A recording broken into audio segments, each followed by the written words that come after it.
आज से करीबन 3 साल पहले कृपन नाम के डॉक्टर ने कैंसर का इलाज ढूंढ लिया था। उसने 10,000 से भी ज्यादा मरीजों को ठीक कर दिया था, पर कुछ महीनों में ही उन मरीजों में एक खतरनाक वायरस ने जन्म ले लिया था। और उस वायरस ने 3 सालों में धरती के 99 लोगों का खात्मा कर दिया था। और जो लोग बच गए थे वो आज भी जीने के लिए संघर्ष कर रहे हैं।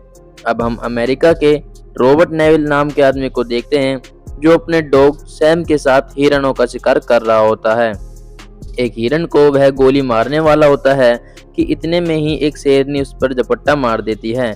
रॉबर्ट उस शेरनी को मारता उससे पहले उसकी घड़ी में अलार्म बजने लग जाता है और वह सब कुछ छोड़ छाड़ कर घर निकल जाता है, क्योंकि अंधेरा होते ही डार्क सीकर्स बाहर आ जाते हैं। डार्क सीकर से बचने के लिए रॉबर्ट ने कड़ा बंदोबस्त कर रखा था। वो अंधेरा होने से पहले ही खाना खाकर अपने घर को पूरी तरह से सील कर लेता है, ताकि किसी को भी यह पता न लग पाए कि इस घर में कोई रहता है।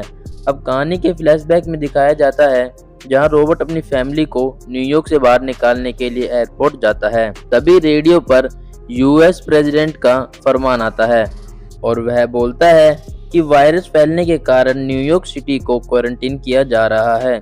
जो लोग इन्फेक्टेड नहीं हैं उसी को शहर से बाहर भेजा जाएगा। रॉबर्ट अपनी बीवी और बच्चों को लेकर एयरपोर्ट पहुंचता है। उस रोड पर हजारों की संख्या में लोग आ रहे थे। लोग पैदल ही एयरपोर्ट की तरफ भाग रहे थे। वहीं मिलिट्री वालों के पास एक डिवाइस होता है जिससे वह स्कैन कर उन्हीं लोगों को बाहर भेजते हैं जो इन्फेक्टेड नहीं होते। रॉबर्ट एक लेफ्टिनेंट जनरल था, जिससे उसे लाइन में नहीं लगना पड़ता और उन्हें स्कैन करने के बाद एक स्पेशल हेलीकॉप्टर में बिठाया जाता है। पर रॉबर्ट उनके साथ नहीं जाता, क्योंकि वह यहीं रहकर वायरस का इलाज ढूंढना चाहता था। अब इनका हेलीकॉप्टर जैसे ही टेक ऑफ होने वाला होता है, कुछ इन्फेक्टेड लोग एक हेलीकॉप्टर पर हमला कर देते हैं, जो इनके हेलीकॉप्टर से टकरा जाता है और इस हादसे में रॉबर्ट की फैमिली खत्म हो जाती है। तभी रॉबर्ट की आंख खुलती है। उसके बाद वह वर्कआउट वगैरह करके अपने लैब में पहुंचता है, जहां वह वायरस के इलाज ढूंढने के लिए चूहों पर प्रशिक्षण कर रहा होता है। इनके द्वारा बनाए गए जीए सीरीज वैक्सीन ज्यादातर चूहों पर बेअसर थी। कई तो मर चुके थे, लेकिन उनमें से एक चूहे को जीए सीरीज 391 वैक्सीन लगी थी, वो नॉर्मल हो गया था। इसके बाद वह अपने व्लॉग में बताता है कि जीए सीरीज 391 लोगों को लगाने के लिए तैयार है। उसके बाद वह अपने डॉग सैम को लेकर खाने की तलाश में निकल जाता है। जैसे ही दिन के 12 बजते हैं, वह एफएम के हर एक फ्रीक्वेंसी पर उनका एक ब्रॉडकास्ट शुरू होता है, जिसमें वह कहता है कि मेरा नाम रॉबर्ट नेविल है। न्यूयॉर्क सिटी में मैं शायद अकेला हूँ। रोज जब सूरज सर पर होगा तो मैं साउथ स्ट्रीट बोर्ड पर मिलूंगा। अगर तुम मुझे सुन रहे हो और अगर तुम्हें मदद चाहिए तो मैं तुम्हें खाना दे सकता हूँ, घर दे सकता हूँ और वायरस से सुरक्षा दे सकता हूँ। अगर कोई मुझे सुन रहा है तो यह जान ले कि वह अकेला नहीं है। इतनी देर में रॉबर्ट की नजर एक हिरन पर पड़ती है और ये दोनों उसका शिकार करने लगते हैं। सैम उसके पीछे पीछे भागता है और एक अंधेरी बिल्डिंग में घुस जाता है। उसके बाद रॉबर्ट काफी परेशान हो गया था, क्योंकि अंधेरे में डार्क सीकर हो सकते हैं और रॉबर्ट की नजर डार्क सीकर पर पड़ती है और वह पीछे हटने लगता है और उसे सैम दिखाई देता है, जो डर कर एक टेबल के नीचे बैठ गया था। वहीं पर एक डार्क सीकर हिरन को खा रहा होता है, जिसका वह पीछा करते हुए इस बिल्डिंग में आए थे। डार्क सीकर्स इन पर हमला कर देते हैं और ये दोनों अपनी जान बचाकर भागने लगते हैं। एक डार्क सीकर्स तो रॉबर्ट को पकड़ लेता है, पर रॉबर्ट इतने में ही बिल्डिंग से बाहर छलांग लगा देता है और जैसे ही डार्क सीकर रोशनी में आता है, उसकी तड़प तड़प कर मौत हो जाती है।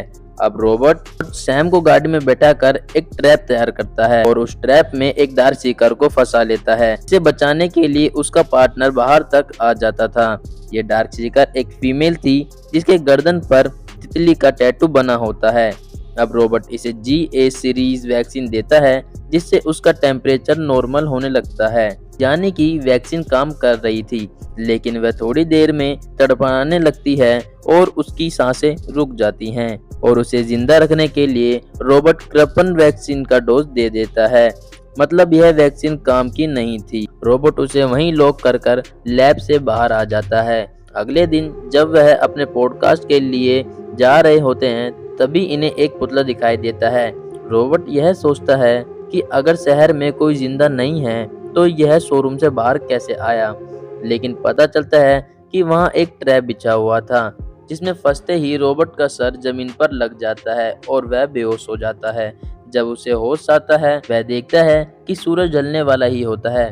वह अपने पैर की रस्सी को चाकू से काट देता है, पर वह चाकू नीचे गिरने की वजह से रोबोट के पैर में ही लग जाता है और वह डार्क सीकर्स अपने कुत्तों को इन पर छोड़ देते हैं। असल में यह वही डार्क सीकर था जिसकी मासूका को रोबोट ने पकड़ लिया था और उसने भी वैसे ही रोबोट को फंसा लिया था। डार्क सीकर्स के कुत्ते उन पर हमला कर देते हैं और वह सैम को इन्फेक्टेड कर देते हैं, पर रोबोट उन्हें मार देता है। रोबोट सैम को तुरंत घर लेकर आता है और जीए सीरीज की 391 वैक्सीन का डोज देता है, लेकिन वह पूरी तरह से इन्फेक्टेड हो जाता है और न चाहते हुए भी वह उसको मार देता है। अब वह नम आंखों से उसे दफना देता है और बदले की आग में सभी डार्क सीकर्स को मारने लगता है। जो व्यक्ति डार्क सीकर से इतना डरता था वह इनसे बेखौफ होकर लड़ रहा था, लेकिन थोड़ी ही देर में डार्क सीकर्स उसकी गाड़ी को पलट देते हैं और रोबोट को मारने ही वाले होते हैं कि गजब की एक रोशनी आती है और एक सर्वाइवर उसे बचा ले जाती है। रोबोट के बेहोश होने से पहले ही वह उसका एड्रेस पूछ लेती है। उसकी आंखें खुलती हैं और वह अपने घर पर होता है। यहाँ पर उसकी मुलाकात एना और उसके बेटे ईधन से होती है। वह रोबोट का पॉडकास्ट सुनकर आई थी। वो 5 जने होते हैं, पर डार्क सीकर्स उनके साथ ही 3 जनों को मार देते हैं। वह पहाड़ों की बस्ती में जाने वाली है जहाँ आज भी लोग बचे होते हैं। रोबोट कहता है कि कहीं भी कोई नहीं बचा, सब मर चुके हैं, पर एना ने सुना था वायरस ठंड बर्दाश्त नहीं कर पाता। यह बात उसे तब समझ आती है जब ईधन स्विमिंग पूल में नहा रहा होता है, तो वह कहता है कि यहाँ का पानी बहुत ठंडा है। वह समझ जाता है कि अभी तक डार्क सीकर्स ने उसकी मछलियों को क्यों नहीं खाया। वह तुरंत अपने लैब में जाकर फीमेल डार्क सीकर्स को बर्फ पर लिटा देता है और वैक्सीन का डोज देना स्टार्ट कर देता है। इसी बीच एना भी रोबोट की कॉफी लेकर वहां आ जाती है और रोबोट से कहती है कि वह सुबह जाने वाली है और वह चाहे तो उसके साथ आ सकता है, पर रोबोट इस वायरस का इलाज ढूंढे बिना कहीं नहीं जाने वाला था। रोज की तरह ही रोबोट अपने घर को सील करके ईधन को अपने बेटे के कमरे में सुला देता है और जब वह नीचे आते हैं तो डार्क सीकर्स के चीखने की आवाज आती है। दरअसल में जब एना रोबोट को रात में डार्क सीकर्स से बचाकर घर लाई थी तब डार्क सीकर्स ने उनका घर देख लिया था। उनकी संख्या हजारों में थी। जैसे ही वो घर के पास आए रोबोट ने बटन दबाकर जोर का धमाका कर दिया। रोबोट ने पहले ही वहां माइल्स बिछा रखी थी। इसी धमाके में बहुत सारे डार्क सीकर मारे जाते हैं, पर उनकी संख्या और बढ़ती जा रही थी। वह डार्क सीकर्स भी वहां आया था जिसकी मासूका को रोबोट ने पकड़ लिया था। अब वह घर में घुसकर ढूंढना स्टार्ट कर देता है। रोबोट देखते ही उसे शूट करता है, पर वो भाग निकलता है। इसके बाद वह एना और उसके बेटे को बचाकर लैब में ले जाता है। यहाँ पर वो देखता है कि डार्क सीकर्स नॉर्मल हो चुकी थी, यानी कि बर्फ पर वैक्सीन काम कर रही थी। इतनी ही देर में सारे डार्क सीकर्स लैब तोड़कर अंदर आ जाते हैं और रोबोट दरवाजा बंद कर देता है जो बुलेट प्रूफ होता है और उनसे चिल्ला चिल्ला कर कहता है कि मैंने वायरस का इलाज ढूंढ लिया है। लेकिन एक डार्क सीकर्स अपनी मासूका को देखकर और बौखला उठता है और बार बार शीशे पर प्रहार करने लगता है, जिससे शीशा टूटने वाला ही होता है। इससे पहले ही रोबोट उस डार्क सीकर का ब्लड निकालकर एना को दे देता है और उनसे बोलता है कि इस ब्लड में वायरस का इलाज है और उन्हें एक सेफ रूम में बंद कर देता है। वो डार्क सीकर शीशे पर मार मार कर तितली का निशान बना देता है जो उसकी मासूका के गर्दन पर भी होता है। वो बताने की कोशिश करता है कि वह बस अपनी मासूका को लेने आया है।